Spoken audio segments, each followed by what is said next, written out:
Hey, good afternoon, everyone. Welcome to our webinar on non-academic careers for molecular bioscientists. On behalf of the Biochemical Society and Portland Press, I'd like to welcome you all. I'm assuming you're all here. I can't actually see anyone, but welcome in space. So we're running a series of biochemistry focus webinars during the lockdown and onwards. We've got various topics in this series. We've got different research areas in the molecular biosciences. We've got practical sessions to support career development and so on. And each webinar in the series will give you an opportunity to ask questions via text. And also we welcome suggestions if you have any for future topics and future speakers to feature in our series. So if you'd like to suggest future topics, please do let us know. My name's Helen Watson. I'm Associate Professor of Bioscience Education at the University of Plymouth. I also chair the Education, Training and Public Engagement Committee here at BioChemSoc. So I've been involved with the Society for some time now, and it's a pleasure to be part of this webinar today. As molecular bioscientists, which I suspect a lot of you might be, there are a large range of career opportunities available to you after your studies, or if you want to change during a career. And what we're going to do today is explore some of those. It can seem a bit overwhelming because of the number of opportunities available and the number of different fields that we can work in. You might decide to remain in education for longer and pursue undergraduate, postgraduate degrees, or you might decide to move into employment after school. Or you might decide to go back into education. There's many different careers where you can use your specialist knowledge. So what we've got today is we have 4 panelists to help us explore some of the options available outside of academia, and they're going to talk a bit about their chosen career paths. So our 4 panelists today, we have James Brown, who's a Public Engagement Project Officer in Warwick. So he's going to talk about public engagement. We have Emma Pettingell from Portland Press, who works in publishing. We have Celia, who works in AstraZeneca, so she can talk to us about the pharmaceutical industry. And we have Neil Jones from CRUK, who can talk to us about management. And in a moment, I'll give them all a few minutes to talk about their chosen career paths. There will then be time for an extended question and answer. So if you would like to ask any questions, please type it in the questions box, and I will hopefully receive some of your questions. And also please indicate if your questions for one of the panelists in particular, please indicate that when you ask the question so I can ask the right person. So I'm going to introduce each one of our speakers now and give them a couple of minutes to talk to us a bit about what they do and how they got there. So we'll start with James Brown, who's come to us from the University of Warwick. Yes, hello. So my career path has sort of been a bit of a bumpy one. It's taken me all over the place, but I did my undergraduate degree and a master's degree in molecular and cellular biochemistry. In the master's year of that, there was a 3-month lab-based project, which I really enjoyed, but it made me realise that a life in the lab was not for me. It was not something that I was suited to. So after finishing my master's, I went and did a PGCE, the secondary school teaching qualification, and I was a secondary school science teacher for 5 years. During that time, I also did a master's degree in education research as well, to think a little bit more deeply about pedagogy and how education works. During that period, I moved to Canada for a few years as well, and started working with younger students as well. I worked in a middle school, so I worked with students down to the age of 4, and did quite a lot of hands-on family activities as well, so a little bit more informal science learning. It was a Montessori school, so it was a little bit of a different ethos to what we had here in the UK. When I returned to the UK, I then moved to Northumbria University, where I joined the physics department as an outreach officer. So straight away outside my comfort zone in a physics department, but I got the opportunity to work with a lot of different schools around the area, working on sort of outreach activities, and again, a bit more of a move into that informal education route. But there was a really strong emphasis in that job on on sort of social justice and widening participation, sort of, increasing inclusion into sciences and into physics in particular. Following working there, I moved to the Biochemical Society, where I worked for just over 3 years as their education and public engagement manager. And again, there was a lot of work there, working with education resources, working at festivals, working with family groups, creating resources, creating activities, putting on in-person events and online events, writing for the Biochemist magazine, and so a real broad range, I think, of lots and lots of different types of sort of public engagement and science communication activities. After working at the Biochemical Society about 2 years now, I moved to the University of Warwick, and I'm in the public engagement team there. And again, slightly outside my comfort zone, I'm now working across all the faculties, including the arts and the social sciences. And it's very much about sort of large-scale public engagement projects. So we hosted the British Science Festival, and we are looking forward to 2021 because Coventry is going to be the UK City of Culture, and the university is really keen in making sure that the research across the university is part of that celebration. So now it's about sort of working with academics, working with researchers, but perhaps more importantly, working with community groups and working with external stakeholders to sort of join the dots between the university and I guess what we might call the real world, the outside of the campus. So that's kind of my pathway and where I am at the moment. Thanks very much, James. And now we'll move on to Emma Pettengale from Portland Press. So Emma, if you could give us a summary of what you do and where you came from. Thanks. So started off at a very similar place to James, did a master's that included a research project and decided that as much as I loved science, the lab was not the place for me.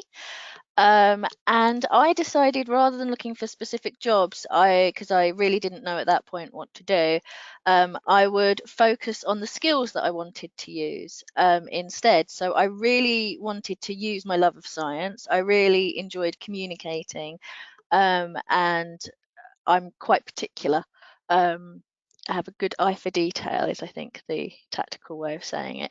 So basically, I then got a job checking proofs at Biomed Central, which is an STM open access publisher.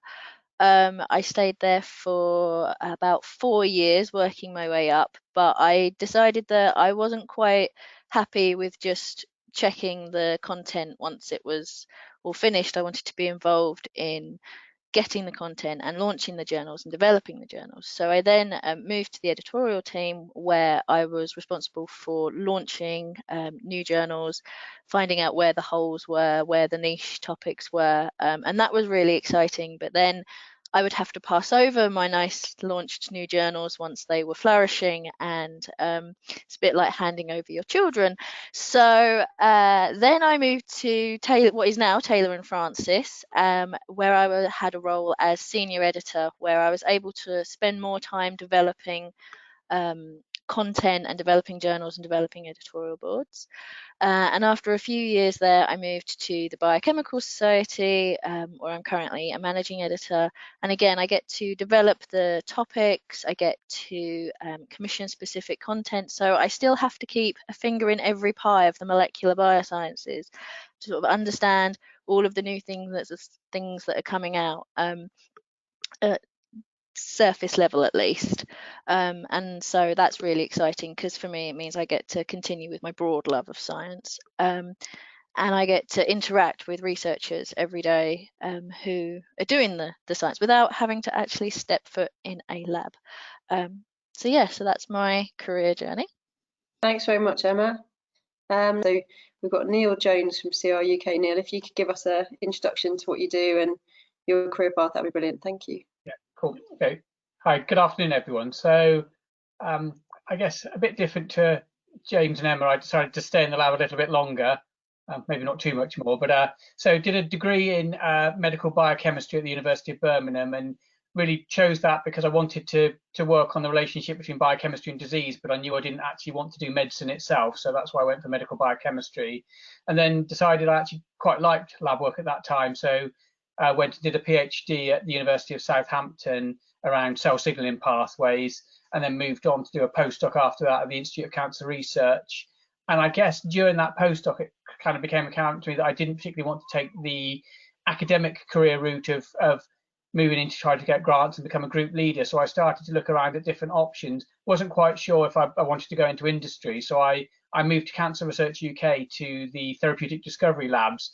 And we're a Cancer Research UK funded drug discovery unit. So we look very much on the therapeutic avenue of looking to develop novel medicines and things. So started in the labs there again for a couple of years, and then moved out of the labs and took up a role really where I was interfacing with academics and industrial partners, trying to pull together teams of scientists and manage them to translate the best ideas from the academic research with pharmaceutical money and pharmaceutical drug discovery and our own drug discovery at the discovery labs to really drive them forward for patient benefit. So my role now is very much managing teams of academics, drug discovery scientists at Pettingell, and commercial scientists with our pharmaceutical partners, and trying to find new exciting areas of oncology that we can develop drugs against. So day-to-day stuff is very much talking to academics about their science, talking to the businesses about the finances and how we're going to run these things, talking to clinicians about how these could get into the clinic and what the patient benefit angle could be. And I guess also that role has given me a lot of interface into some of the other careers that CRUK offer outside of the lab. So obviously they have people who manage the grants that are funded, work with fundraising, work with sort of philanthropy and partnerships, so trying to bring in different funding into the charity, and also look to how we can commercialize outputs from the charity as well to deliver patient benefit.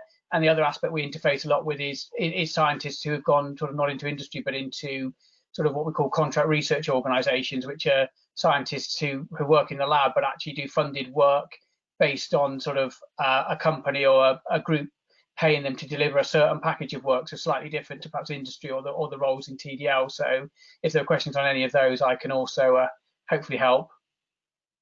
Thanks very much, Neil. Do we have Celia now? Yes, I think so. I think Brilliant. we've got a problem. Hi, over to you for an introduction, please. Thanks. Thank you. Yeah, so I am my undergraduate degree at the University of Warwick in biochemistry, and it's at that point that I had the opportunity to do some research in the lab, and that's what really got me into the life sciences and into biochemistry and where I am now. And then whilst I did that, at the same time, I also worked in a hospital lab, in a pathology lab. So I always wanted to work with patients or be close to patients. So I did that whilst I was at university, and I really, really enjoyed that. And actually, that's what kind of led me to you want to work with medicines, creating medicines, and how I ended up in industry, really. So going from that, I was still actually at that point, I was still quite unsure about what I really wanted to do, and whether it was industry, whether I wanted to be a medical doctor or something like that. So I did a master's in bioscience, still at York, but I also had the opportunity then to go outside to a CRUK laboratory in London, where I did some research there, and that was a really great experience because it was kind of not fully academic. It was a research institute, but it wasn't industry either. So I kind of got to see a little bit about working with patients and how basic biological research can then go on to influence medicine creation. And then after that, I did my PhD at the University of Leicester, and that was in collaboration with an industrial partner, so UCB Pharma, and I was working on a project that was very closely linked to something they had in the clinic at the time, and that was going through phase 3, so that was quite exciting. So at that project, ultimately, I carried on into my postdoc on that project, and so as a result of some of the work that I was doing with UCB, that target that we were working on, so that was an osteoporosis drug, has received FDA approval last year. So that was really exciting to be part of something like that early on in my career. And I also cemented the fact that I really did want to work in industry, because I got to see the industry side as part of our collaboration whilst we're being in academia. And that kind of translational research was, really important to me. And then I applied for a job in AstraZeneca as a scientist still. And there I've had an opportunity to work on a plethora of different projects in early discovery. And so that's been really exciting because that's been part of Big Pharma, getting to see how they run their pipeline and getting to see all the different projects they have and getting involved with a lot of different things at different times in the pipeline as well. But mainly my role is really at the early stage where we are discovering and identifying new targets and validating them, and then trying to find leads for potential new medicines. But whilst I've been at AstraZeneca, I've had opportunities to do lots of different things. So not only as a lab-based scientist, but I've had opportunities to go into different scientific areas within the business, and also go into non-scientific roles. So I've had an opportunity to, for 9 months, to manage a large project in our communications department, which was an annual review of all the science that we do within the company. And that gave me kind of, an increased like exposure to senior leaders, kind of all the top level overview of our priorities and pipeline. And it was just an exciting opportunity to get to know the organization better, especially because it is a really vast organization. And I think coming from academia, it's very, you think you know Big Pharma, but really Big Pharma is big. So yeah, so that was quite exciting. And that's where I am at the moment. So I'm not in the communications team anymore. I'm back in the lab, back doing the science. So yeah, that's me. Thanks very much. Thanks all of you for your introductions. As you can see, we have a nice varied panel with a wealth of experience in different areas. So we have a few questions come in already. What I'll do is I'll try and get to as many questions as I can, but don't be massively offended if I don't ask yours. Because we'll have quite a few, and we'll just go through them in turn. So first of all, we've got a question for Saleha. So this is from Beth. She says, I've been a postdoc for over 10 years now and I'm looking to move into industry. I don't want an entry-level position that doesn't reflect my extensive lab experience, but I don't have the management industry experience for the more senior roles. Where would I fit in and what kind of level job should I be looking for? Go to Celia. Yeah, I think that's quite an interesting question. So, so within AstraZeneca, we have two kind of different tracks. So we have a scientific track and we have a management track. So, and then within each of those, there's equivalent levels on each of those. So you could be, you could come in with a postdoc with, like yourself with 10 years, and you could actually fit in at a higher scientific, in the higher positions in the scientific track, where you are leading the science, rather than having the expectations as your role to be more managerial. So it might be those roles might be better suited for you if you still want to stay in that scientific area. And once you are within the company, it's quite as part of your development, you can, if you want to go down the management route, request to get more experience in that. I think you naturally do. Even as a postdoc, you probably have supervised students and you've supervised the PhD students. So, don't think that you don't have those skills already, as well as project management skills. So those, you probably manage your grants, you manage the research you do. So you still have those skills. So don't think that you don't have those skills and you've got 10 years of experience in the postdoc, in a postdoc, and that those will be very much relevant to industry roles as well. Thanks, Celia. That's brilliant. Thanks very much. Next, we have a question from Zora, and the question's for Emma. And they ask, I have very little editorial experience. How would one attempt to break into this sector? There are a lot of entry-level roles, is one thing that I would say. There's a lot of roles where, as long as you can show you've got the basic skill set that's needed, actual editorial experience isn't necessarily required. So a lot of these roles, you'll come in and you'll sort of learn the publishing industry from the bottom up, or from the top down, depending on how you view it. So not having a lot of experience really isn't a bad thing. It can also mean that you haven't learned any bad habits. So some publishers will even prefer you not to have experience elsewhere. So look for jobs like editorial assistant or publishing assistant, or editorial production editors, things like that. and don't similar to the last question, like you've probably got the skills just from different things that you've done. So you've probably got skills like balancing lots of different projects and deadlines and things like that. So yeah, there are lots of entry-level roles, and then most publishers, once you show aptitude for an area, will get you doing that area to the best of your ability. So yeah, I would start looking for editorial assistant or production assistant, publishing assistant, all those sorts of keywords roles, and then yeah, you can usually come up the ladder quite quickly. Thanks, Emma. We've got a question from Grace, and this is directed at James and Emma. So Grace asks, what entry points are there for molecular biologists with a PhD? Do you think that there's a benefit to having a PhD when entering a career in publishing or public engagement? So we come to James and then to Emma on that one. Yeah, that's an interesting question. I think having a PhD seems to more and more be sort of the standard sort of entry point. Really. I think more and more people in public engagement have PhDs, and that's sort of where they've come from. I think I was quite lucky in that I managed to get in just before that was sort of becoming the default. So I'm probably one of the fewer people in my sort of level of role that doesn't have a PhD, to be honest.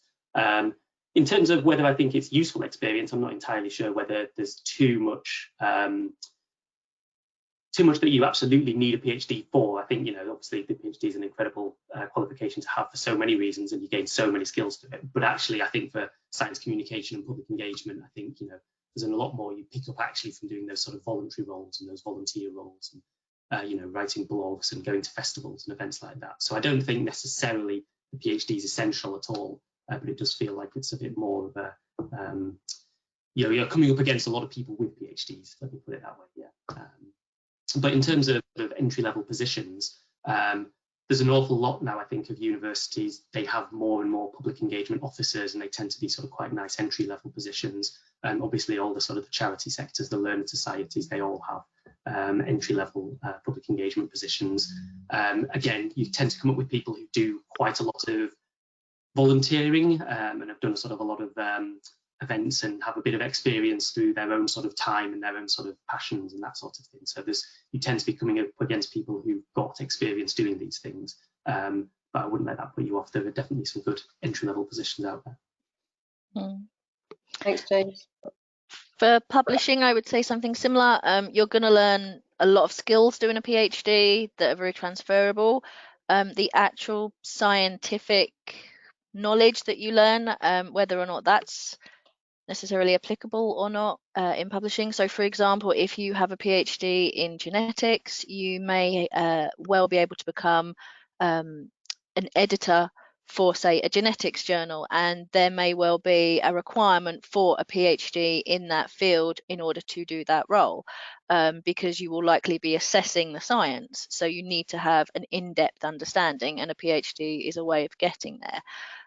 However, if you are more interested in the more publishing side of the role of the publishing industry, so dissemination of knowledge, talking to people, helping people get their research published, as opposed to the nitty-gritty of the methodology and the science that's going out there, which is completely it's not my particular love, but it's a brilliant love. Then a PhD in that area is definitely very useful, and a lot of the junior editors, for example, at Nature, junior editors are all required to have a PhD in or related to the subject that they want to oversee a journal in. So it's not necessarily required. For more junior publishing roles, it would certainly be a boost, but it wouldn't be required. And if you have one, you'd probably have a lot more skills to talk about. But yeah, if you're looking for a more kind of science active role, then and a PhD, if you're interested in doing one, I would say they can never help. I kind of regret not doing one now. I think it's 3 years of your life usually when you're quite happy learning and studying and studenting, so I don't see it as a hindrance at all. Thanks, Emma. Okay, we've got a question from Amira, and the question's for Neil. So Neil, did you need additional education or training to be able to be at the interface between the stakeholders, or was it more on-the-job training? It was all on the job training. Again, as the others have said, a good grounding in science knowledge, be that degree or PhD, is essential, because most of the discussions are at a science level, but the rest of it was you learn by talking to the people and sort of shadowing and mentoring through the organisation. So no, it doesn't require any additional levels of sort of management or management degree kind of things or something. Okay, thanks, Neil. This is one to James, but I guess may apply to some of the others. It's from Valeria, who asks, when you say that you moved to jobs that were out of your comfort zone, how did you manage to do it? How difficult is it to look for jobs that don't mirror your CV in terms of experience? So James. Yeah, so to be honest, the main reason was my wife's an academic and she kept getting 2-year postdocs here, there and everywhere. So we had to move every 2 years around the country and, like I say, even to Canada. So it was kind of a necessity to find jobs, really. So a lot of the time it was just sort of seeing what was available and what was out there, and sort of taking things that were available and that I felt, I was even vaguely qualified for, an awful lot of CV writing and sending in applications. But having said that, I think having the 5 years of teaching experience was really useful for me, because actually I think that gives you an awful lot of confidence. The first time you stand up in front of a classroom of 30, 15-year-olds is kind of terrifying. So once you've done that for a few years, you kind of feel like you're quite flexible and quick thinking on your feet. So I think that made me feel a lot more confident about sort of going for things where actually it might not necessarily have been my area of expertise, but I felt I could sort of flag my way through it fairly comfortably. Thanks, James. We've got one for Celia and Neil from Irethelgi, who asks, when looking for careers in industry, how relevant is the background work that you have? Sorry, how relevant is the background work that you have done as a postdoc in academia? So meaning mainly topic-wise, how open are the hiring teams to hire someone that comes from a different field of biology? And should you only apply to positions where you're a perfect fit in terms of skills and experience? Also, I'll ask the whole lot and you can address which bits you would like to. Also, if you have done mainly postdoc bench work, how easy is it to move out of the bench work in industry to clinical trials, etc. So Celia, do you want to start and then we'll move to Neil? Yeah, can do. So yeah, that's a really good question. I think it depends on the role itself. I mean, if the job advertised is for a mass spec expert, then they probably will look for someone who has got that, particular expertise in that particular area. But then you could have other roles which ask you for, more general biophysics expertise, and that could, if you use those techniques in your daily work, it might not be, it might be different biology, but if it's techniques that they're after that you've used in your work, then that's obviously applicable to those roles. And I guess it's the same for a lot of different areas of different fields of science. But yeah, so I think it's just having a look at what's out there and trying to find what's right for you, because they do exist. And then I think there was a second part to that question about how easy is it to move from a bench role into what was it? Sorry, Helen. Yeah, I think it's just about how easy it is to move from a bench role to a different role, like something in clinical trials management or something different. Yeah, so that's something actually I'm thinking of doing at the moment. And within a large pharma, I think that's I think there's a lot of opportunities that exist to do secondments outside of your area. So you're kind of taking, kind of related to the previous question, it's you taking a risk, but it's less of a risk because you do still have your old job you can go back to, but then you get to dip your toes into something completely different and try it out. And for some place like AstraZeneca, that's really big, that's easy to do. So I've been on several secondments into different areas of the business, some which are completely wildly different to what I'm used to, and some of them have been pretty like, you know, I've turned up on the day and gone, I've never done this in my life, so this is going to be really scary. But actually, you know, you have a lot of support, you've got lots of people around you who can help you, and at the end of the day, if you don't enjoy it, you can go back to your old role, and that role still exists for you, but it's worth giving it a shot. So yeah, if you do end up in a big company, there are opportunities definitely to move around, and if you enjoy it, you can make it more permanent as well. Thanks, Celia. Neil, did you want to add anything to that one too? Yeah, I mean, first, completely agree. Obviously, some adverts will ask for a specific skill set, and obviously, if that's an essential skill, you'll need to have that. But often, you know, in most roles in industry, or where we are, which is that interface between academia and industry, you're looking for people who are high quality scientists who are passionate about doing science and want to get involved, be that at the bench or elsewhere. And to address the question again on the sort of transition across, I think as the rest of the panelists have said in various answers, most people have so many transferable skills now, it's very easy to move them across into these other areas. And obviously in Cancer Research UK, you know, again, as with AstraZeneca, it's a big organisation that runs clinical trials and runs other things, so there are always opportunities to move into those to explore. I mean, several people in my team have gone into clinical trials management, having been lab scientists within the discovery labs, and then moved into that role. You know, again, it's, you know, a good knowledge of science, and because they've been working in the oncology space for a bit, again, they've got some knowledge about how therapeutics work. So it's just using your knowledge and looking for the opportunities, I would say. Thanks, Neil and Celia for those answers. We've got one. This is for, I think, for James and Emma, from Han, who asks, I'm currently a secondary school teacher, but my main interests have always been in outreach and communication. I would be interested to explore medical writing roles and science communication roles. How would you recommend approaching these job applications without much experience, having been in teaching for a while? So if we come to James and then to Emma on that one. Yeah, I mean, I think, you know, as I did, going from teaching into science communication, I think is, you know, it's a really natural fit. The experience and the skills you pick up as a teacher, you know, are hugely relevant to all that. And, you know, as I say, you know, when you've got a class of 30 students, you might have to explain a concept 30 different ways to really connect to each of those individual students. So, you know, you tend to get really good at your sort of verbal communication, you're sort of, you know, using metaphors and analogies, you know, simplifying concepts, all of that sort of thing, I think is really transferable. Similarly, I think with the creativity that you need as a teacher, you know, when you're thinking about public engagement and science communication, you need that sort of like that sense of fun, that sort of sense of creativity. I think that's really important as well. But I think that feels to me like a really natural progression. It's certainly what I did, and it certainly worked out well for me. Thanks, James. Emma?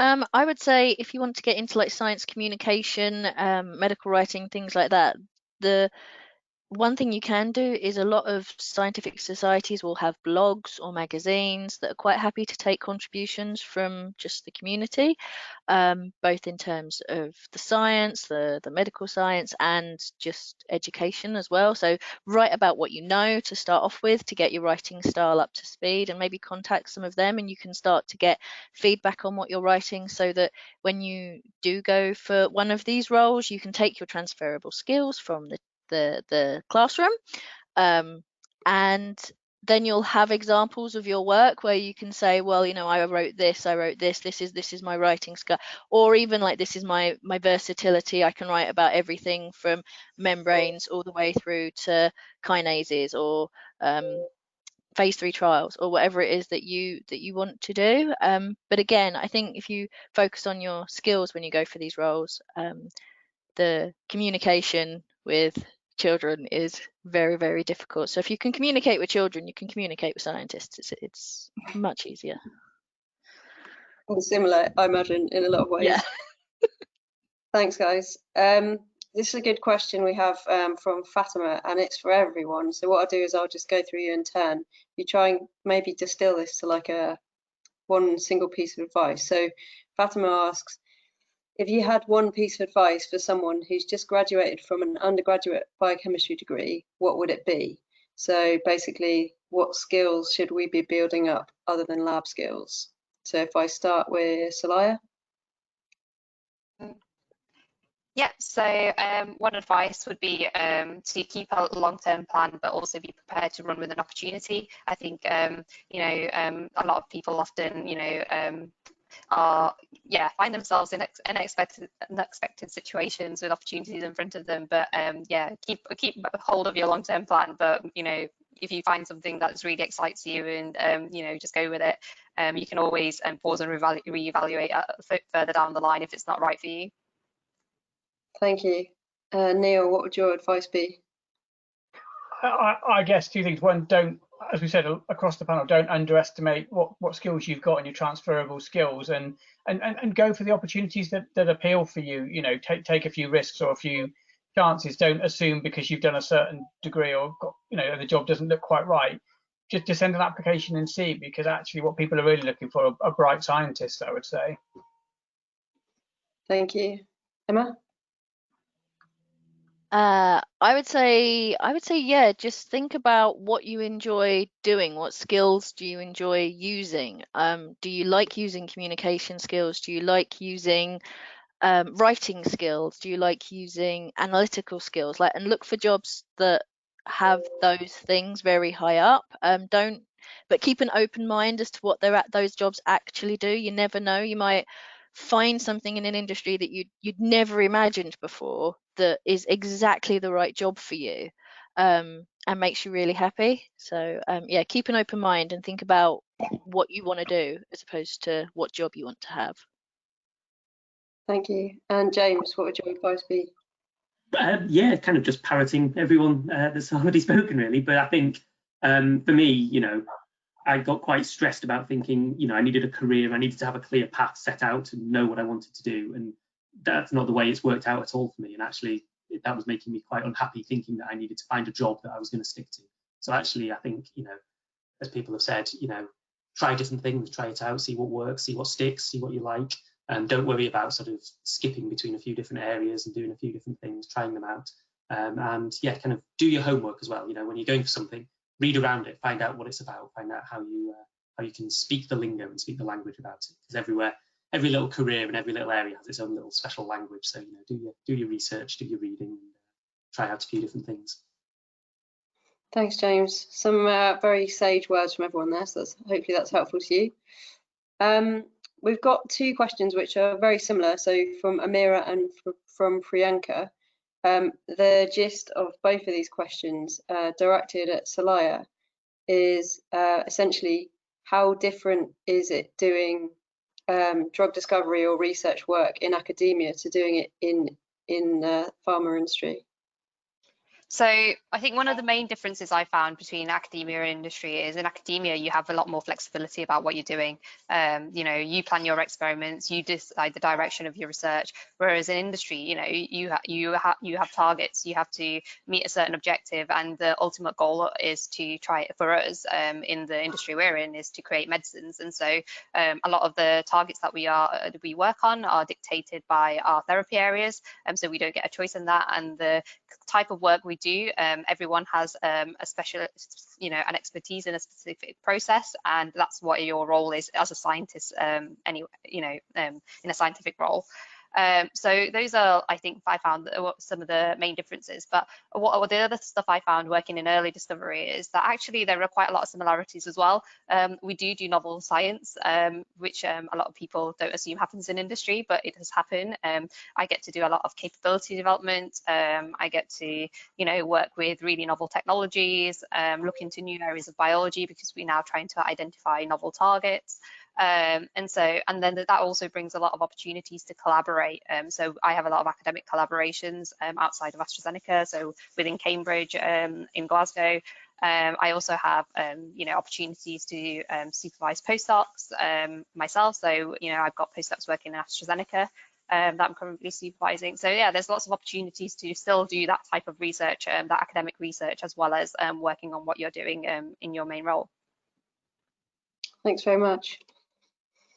We've got one that is from James, that's for Neil and Celia.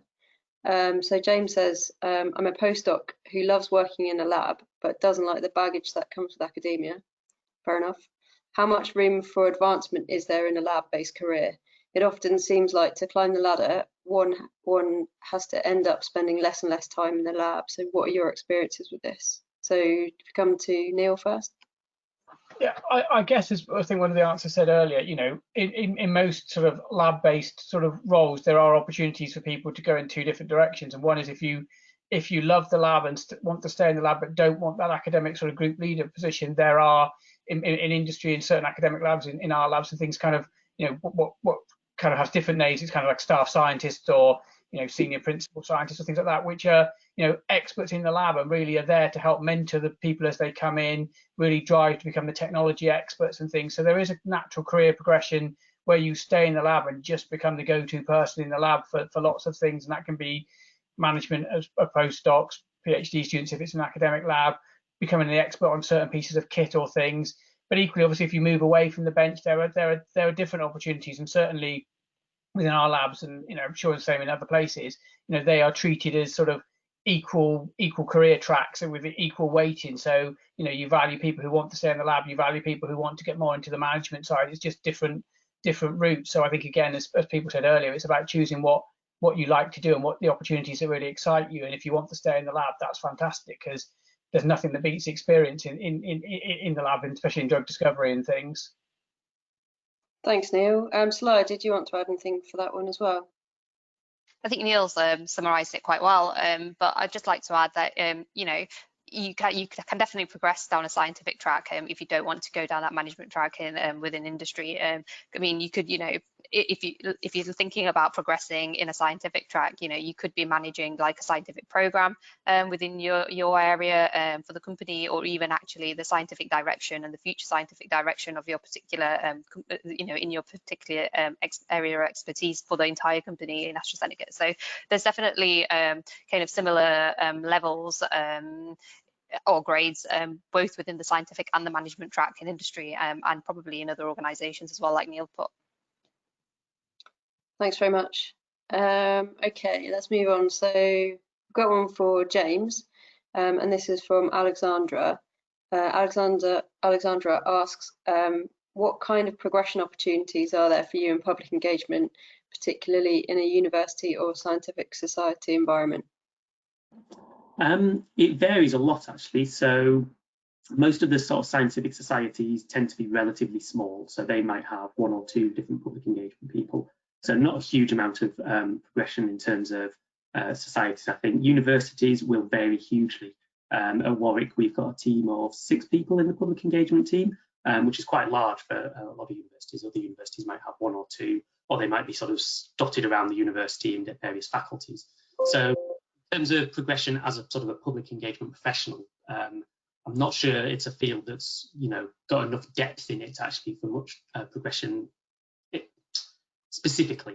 But I think within that, there are definitely sort of ways you can sort of move up the hierarchy using that experience. So, for example, my line manager is actually in charge of public engagement and sort of the regional strategy for the university as well. So that might be sort of the next step that I would take. I'd take on sort of more of a sort of a management position, look after some of the public engagement teams, but take on some other responsibilities as well. So I think, you know, there is room for progression, but it's a slightly zigzaggy sort of way up, and you tend to sort of bring in other skills and other sort of areas of expertise as you go as well. Thanks, James. We've got one for Neil from Jonathan, who asks, how would you say the experience of being a scientist at the CRUK differs from that of being a scientist in industry? I guess, you know, there are similarities and differences. I think obviously in terms of similarities, we work to the same rigor as industry, the same sort of high standards and things. I guess there is a little bit more flexibility in terms of the target choices, because sometimes we're seeing things a lot earlier because they're coming straight from the academics. So often you're a lot more involved in sort of perhaps some of the very early biology as it emerges from sort of some of the academic researchers we collaborate with and things like that. But I think a lot of the opportunities are very similar, because obviously we're trying to do drug discovery in the same way that sort of, and we work with pharmaceutical partners as well. So I think that there are a lot of similarities, but I would say probably in terms of the biology, it's perhaps that we get to see things a little bit earlier, because these are things that are coming from early CRUK funded research and things. Thanks, Neil.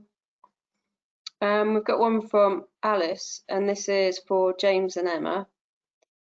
So Alice asks, when applying for science communication or public engagement or outreach roles, what tips do you have when writing a cover letter or CV to make you stand out from everyone if you do not have years of experience within these roles? So we come to Emma and then James. So my first tip is spell check and grammar check to within an inch of its life. Because if you're trying to communicate and you can't communicate yourself appropriately in your cover letter, you're going in the bin. I would say look for buzzwords, look for keywords in the job description, look for anything that you can sort of say, I have this skill because, or I have done something similar because. And also look at the company. What does the company care about? Which if you just Google them, you'll find out.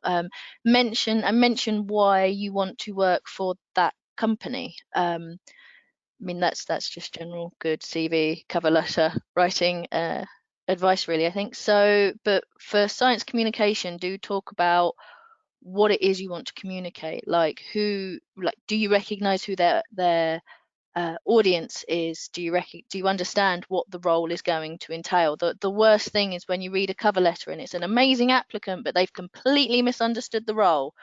And so you just have to be like, I'm really, there's no point of us even interviewing you. So yeah, so that'd be me. Thanks, Emma. James, you want to add something? Yeah, I mean, just to sort of reiterate what I said earlier, really, about do your homework. And I think public engagement is definitely one of those areas where a lot of people do public engagement or science communication on a sort of a volunteering basis. You know, they might go along to a festival or an event and sort of do something which is fantastic and brilliant. But actually, for people who are professionals within that field, there's quite a depth of theory and sort of research actually that goes into public engagement itself. So, look at places like the National Coordinating Centre for Public Engagement, look at their website and do some of the reading on some of their sort of notes and their case studies. They've got their own journal, which is called Research for All, again, which is sort of, the theory behind public engagement. So make sure you're sort of up to date on some of those, the latest trends in the field, as it were, so that you know what you're talking about, you've got the right lingo and you're hitting those buzzwords, as Emma says, and you're making sure that you're sort of, even if you've not got the experience, you've actually thought about it and you know what you're talking about. Thanks, guys. We've got two questions again that are quite similar, and I think something we haven't talked about yet. One's from Isabel and one's from Miroslava. I'll read Isabel's one out, but they're both very similar. So this is really to all of you. So for PhD students looking to graduate in the next couple of years, how are your workplaces dealing with the impact of COVID, and what do you expect recruitment to look like? So I guess this is looking kind of in the medium term, how you think your sectors will be recruiting. If we'll start with Saleha and work our way through. Yep. So I think so. It's looking very different in the workplace at the moment. We've de-densified a lot of spaces, but actually what we're finding is everyone is being able to do their role either from home or in sites where they've been made safe. So that hasn't changed, and actually our workload has increased, mainly because AstraZeneca, as you probably heard through the media, are doing a lot of work around COVID-19 already. So then we've got vaccination programs, we've also got monoclonal and antibody therapeutic programs, and we're looking into repurposing some of our medicines as well. So in that sense, there's quite a lot ongoing. And even prior to COVID, I think for AstraZeneca specifically, might not be the same for other pharmaceuticals or other companies in industry, but we've currently in a phase where we're trying to increase our portfolio. So we've got a lot of ongoing recruitment at the moment, lots of exciting science going on and lots of new capability builds. So we are heavily recruiting, and in the next few years, we expect to continue to do that. Thanks very much. Neil? So I guess there's sort of a practical level and another level. So on a practical level, I think we've managed to keep our labs open throughout with sort of reduced density working, people being in to do the lab work and then going home to work from home. Where your role is mainly based on sort of making calls or doing things. We're permanently working at home, so you're getting to see lots of the inside of people's houses on calls all the time. I guess similar to what Celia said, the part of cancer research UK that I work in, we're very much in in partnership with industry, who are still looking to invest heavily into oncology, because it's there's still a huge area of unmet need in cancer. Despite the COVID crisis, it's that's not going away. So I think that there's still a lot of opportunities. I think the broader space, obviously, in sort of funded research, will probably be challenging for a couple of years, just because of the economic situation, and we have to see how that plays out. But certainly in terms of trying to push forward therapies and getting patient benefiting in oncology, I think there's still a lot of opportunities, because clearly that's not going anywhere, and we still got a lot we want to do in that space, COVID or no COVID. Thanks, Neil. Emma. So I think in the immediate future, so sort of the next 12 to 18 months, recruitment's going to be quite limited in publishing, just because of the fact that everything is a little bit, we're not really sure how economic changes and funding changes are therefore going to be applied to scientists with their publication costs, be that either subscription or if they want to publish open access, generally the scientists pay what's called an APC. So from a money point of view, nobody's 100% sure how the money's going to be changing because of COVID. But there are more scientists doing more science every year, which means more publications every year, which means as an industry, publishing is always growing.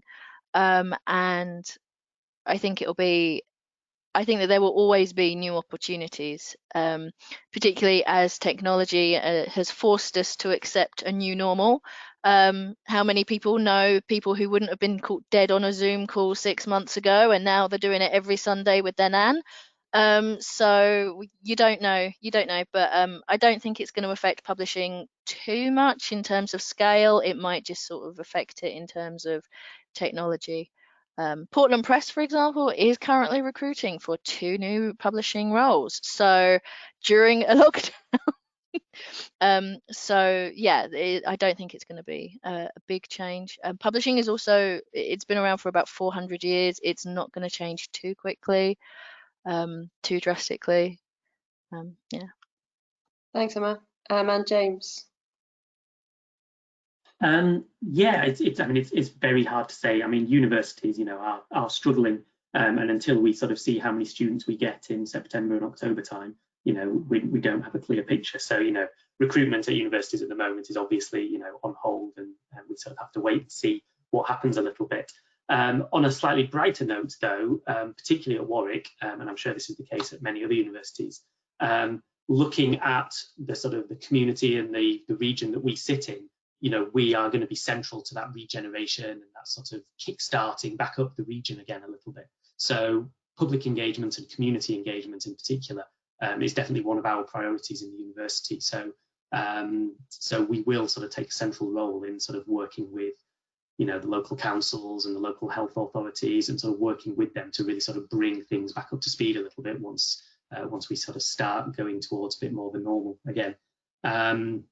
I suppose the one thing that we are noticing at the moment, in the shorter term, is that obviously a lot of our work is events based, and obviously all events have sort of crumbled and been cancelled. So we're looking at how we can do that online and how we can be a bit more innovative and think about digital solutions and that. So there's a lot of work going towards, what does online digital public engagement look like, and how can we make that a bit more engaging. So, there's still lots of work to be done, and there's sort of new interesting avenues, I suppose, to explore. And there's a lot of people doing interesting work. So short term, lots of new work going on, and then hopefully longer term, we'll be sort of helping the universities to really make a bit of an impact in their local regions. Thanks, James. Thanks everyone for your answers for that one.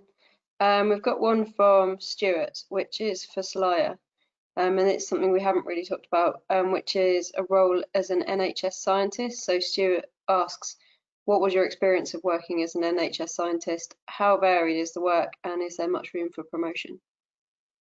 So yeah, absolutely. So I really enjoyed working in a hospital lab. It was very different to any other lab I've ever been in academia or industry. I think the environment is much more high pressured because I was in a pathology lab, so I was dealing with patient samples. So I'd be getting samples from the community, so from GP practices, healthcare centres, and I'd also get samples to analyse from the hospital itself. So but there's different levels of urgency in that work. So some hospital samples from A&E or ICUs need to be processed really urgently, and so some days were quite stressful, and there's a lot of samples that you'd be amazed at how many tests.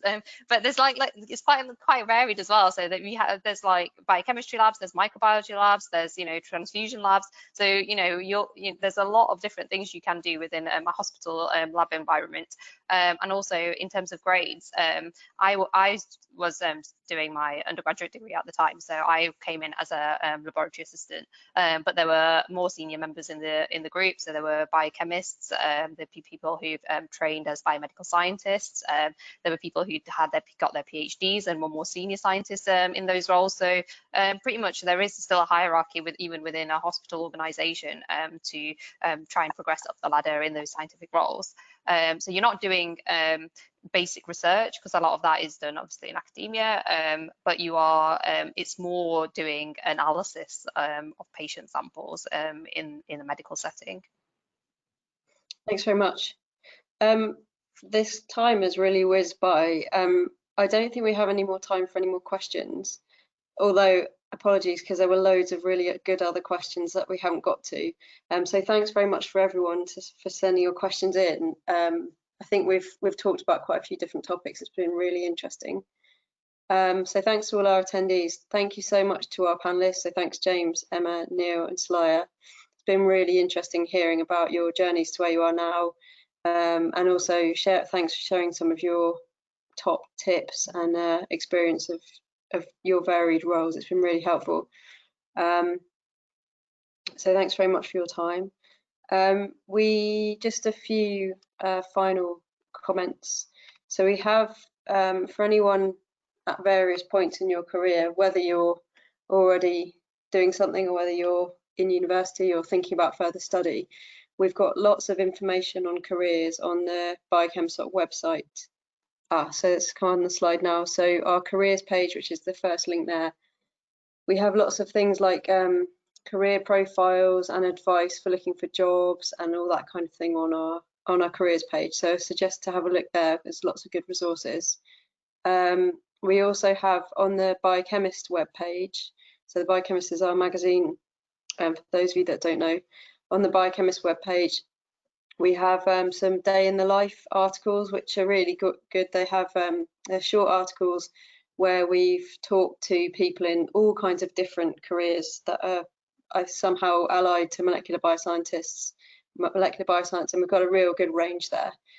So you can check out some of the day in the life ones just to get a feel of what it's like to actually do one of these jobs.